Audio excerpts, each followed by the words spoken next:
先進國家用數碼格式發放數據，令民間可以有效監察政府，已經係大勢所趨。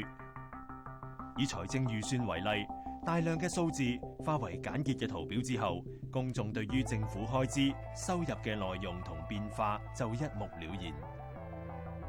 不過喺香港，每年財政預算案公佈之後，議員同公眾就只係睇到一大堆文字資料，好難消化。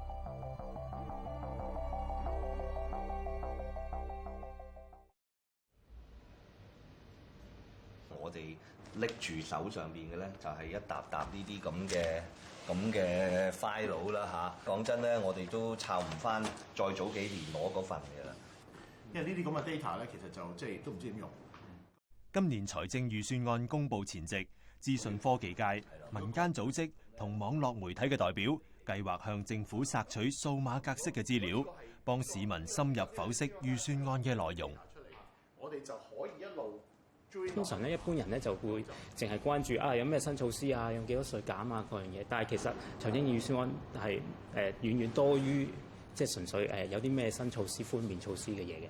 咁呢個就一撳落去就會知道唔同嘅部門嘅 breakdown 啦。even 呢啲數字咧，我哋都要喺 PDF 度即係抄出嚟，即係每一年要抄出嚟揼一次咁樣。淨係好基本，即係講每一個部門嘅開支咧，已經講緊都要入400-500個數。咁如果我哋想做過去10年嘅變化嘅話，嗰個數係即係以千計、以萬計咁樣數上去咁樣。將成份財政預算案嘅 PDF 版去轉做數字，其實嗰個內容好豐富嘅。咁但係如果政府冇提供一個好容易 access 到嘅 Excel file 或者數字 file 嘅話，其實我哋要做嘅話，嗰個難度就好大咯。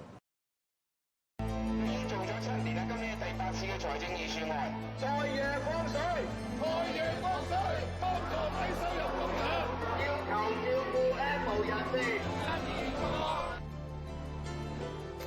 由明年起，政府會以數碼格式發放所有開放俾公眾嘅資料。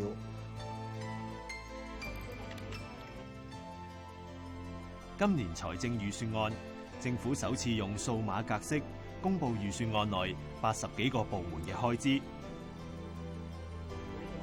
資訊科技界同網絡媒體利用呢啲初步嘅數字，從另一個角度剖析預算案內容。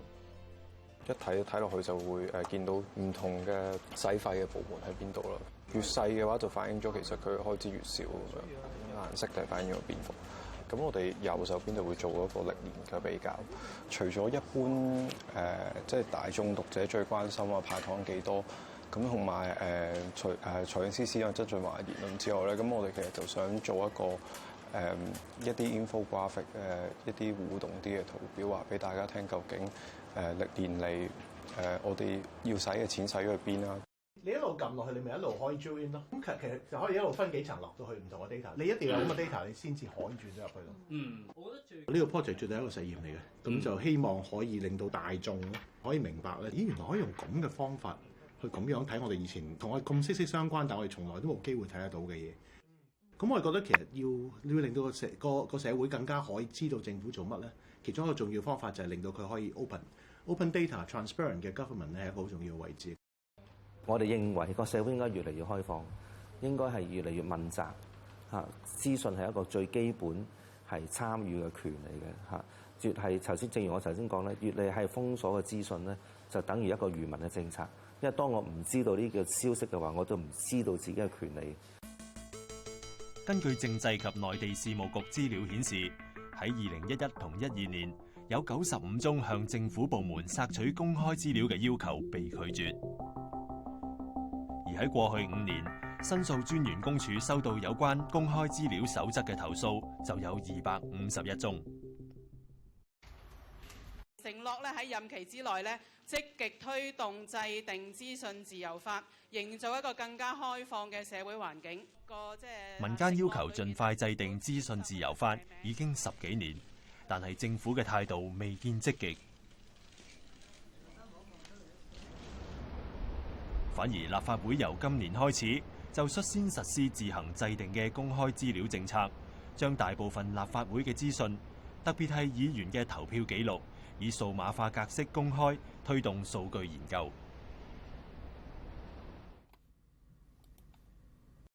哈佛有個研究人員咧，就睇翻美國參議院30年嘅投票數據，兩黨就嘅投票意向就越嚟越兩極化嘅。